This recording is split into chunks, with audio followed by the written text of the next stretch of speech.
The Nikon ZFR is quickly becoming one of the most anticipated mirrorless cameras on the horizon, especially among photographers who appreciate a classic aesthetic paired with modern imaging technology. As part of Nikon's retro-inspired ZF series, the ZFR is rumored to blend nostalgic design with cutting-edge performance. This rumored model has stirred up a lot of curiosity, particularly with talks of a high-resolution 60-megapixel sensor and a suite of advanced features. But with strong competition from models like the Sony A7RV and Canon EOS R5, does the Nikon ZFR have what it takes to stand out? Let's take a closer look at what the ZFR could offer and how it might fit into Nikon's growing Z-mount ecosystem.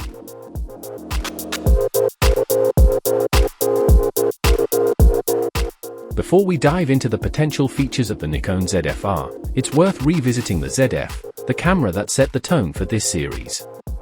The Nikon ZF was Nikon's tribute to their legendary film cameras, delivering a design inspired by the FM2, but built around a full-frame mirrorless system. It was a hit among photographers who loved the tactile experience of old-school controls paired with modern image quality.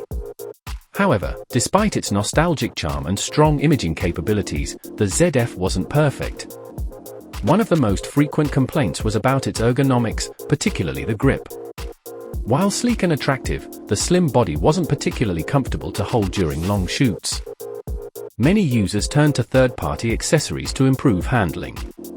Another limitation of the Nikon ZF was its shooting speed. With a maximum burst rate of 10 frames per second, it didn't quite appeal to action or wildlife photographers who rely on high-speed shooting. It catered more to portrait, street, and travel photographers, users who prioritize image quality and aesthetics over rapid-fire performance. Now, with the Nikon ZFR, the brand has a chance to address these shortcomings while maintaining the retro DNA that made the ZF so distinctive. One of the biggest rumors surrounding the ZFR is the inclusion of a 60-megapixel full-frame sensor. If true, this would be a significant leap from the ZF's 24.5MP sensor and would place the ZFR in the same high-resolution league as the Sony A7RV, which also boasts a 60MP sensor. Canon's EOS R5, while offering a slightly lower 45MP resolution, is still part of the conversation due to its advanced autofocus and versatile video capabilities. But high-resolution sensors aren't exactly new territory.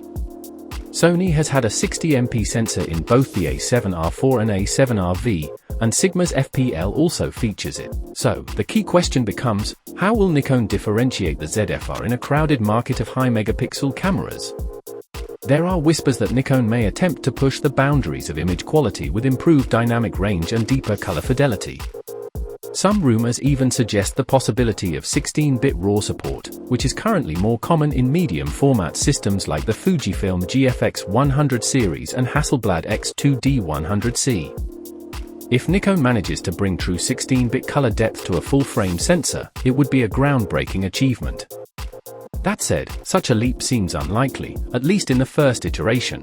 A more realistic expectation is that the Nikon ZFR will offer 10 to 14-bit RAW output, which is still more than adequate for most professional and enthusiast use. As for speed, the ZFR isn't expected to be a performance monster, and that's okay. Nikon's Z8 and Z9 already cover the high-speed, action-oriented segment with their robust frame rates and blackout-free viewfinders.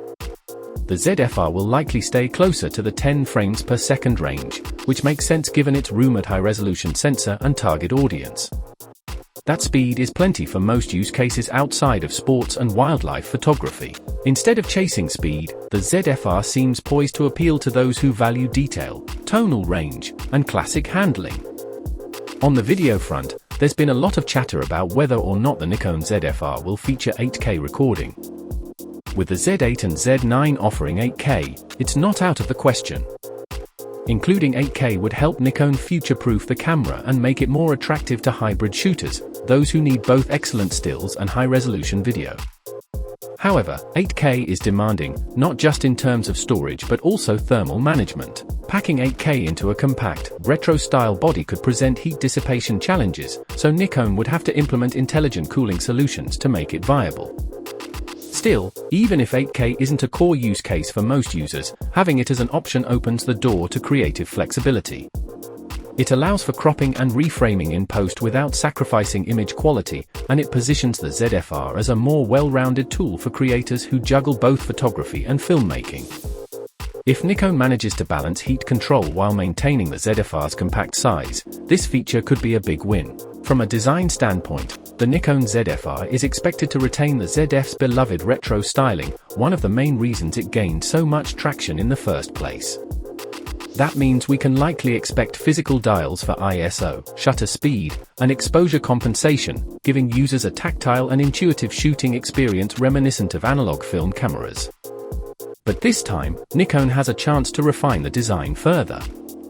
A more ergonomic grip would go a long way in improving comfort, especially for long sessions. Small enhancements in button placement and tactile feedback could elevate the entire shooting experience without compromising the ZFR's vintage appeal. If Nikon sticks with these mechanical dials and adds refinements to ergonomics, the ZFR could be one of the most satisfying cameras to use in the current mirrorless market. These analog controls give the camera a distinct personality, setting it apart from the more minimal, screen-focused interfaces of modern competitors. The ZFR will likely double down on this tactile approach, which could continue to be a major selling point for photographers who value physical engagement with their gear. In terms of competition, the Nikon ZFR is positioned to rival the Sony A7RV, Canon EOS R5, and Panasonic Lumix S1R. Sony's A7RV brings not only a 60MP sensor but also top-tier autofocus performance powered by AI-driven subject recognition. Canon's R5 stands out with 8K video, excellent autofocus, and class-leading usability. Panasonic's S1R, with its 47MP sensor, offers superb image quality but lacks the video flexibility of the others. The ZFR could carve its own niche by offering a balance of classic design, high resolution, and respectable video features, all while undercutting the more spec-driven, less stylish competition. Of course, to truly compete, Nikon will need to step up its autofocus game. Both Sony and Canon have taken major strides in AI-assisted AF, with subject detection and real-time tracking that's become industry-leading. Nikon has improved in this area, especially with the Z9 and Z8, but matching Sony's responsiveness and Canon's reliability is essential if the ZFR is to be taken seriously by professionals. So where exactly does the Nikon ZFR sit in Nikon's broader lineup? It's unlikely to replace the Z8 or Z9, which are geared toward high-speed, pro-level shooting. Instead, the ZFR appears to be aimed at enthusiasts, semi-pros, and creative professionals who prioritize image quality, design, and user experience over pure speed. Think portrait photographers, fine art shooters, landscape enthusiasts, and anyone drawn to the aesthetics of film-era gear. In summary, the Nikon ZFR represents an exciting blend of heritage and innovation. It's not trying to be the fastest camera, nor is it packed with experimental features just for the sake of headlines. Instead, Nikon seems to be crafting a camera that appeals to the fundamentals, image quality, user experience, and a distinctive design ethos. If Nikon follows through on the rumored 60MP sensor, improves ergonomics, and delivers reliable autofocus and solid video features, the ZFR could become a fan favorite among discerning photographers. The Nikon ZFR won't be for everyone, and it's not trying to be. It's shaping up to be a camera for those who value thoughtful design and beautiful results. In an industry where specs often overshadow soul, the ZFR might just be the refreshingly unique option photographers didn't know they needed. Keep your eyes on this one. The Nikon ZFR could surprise us all.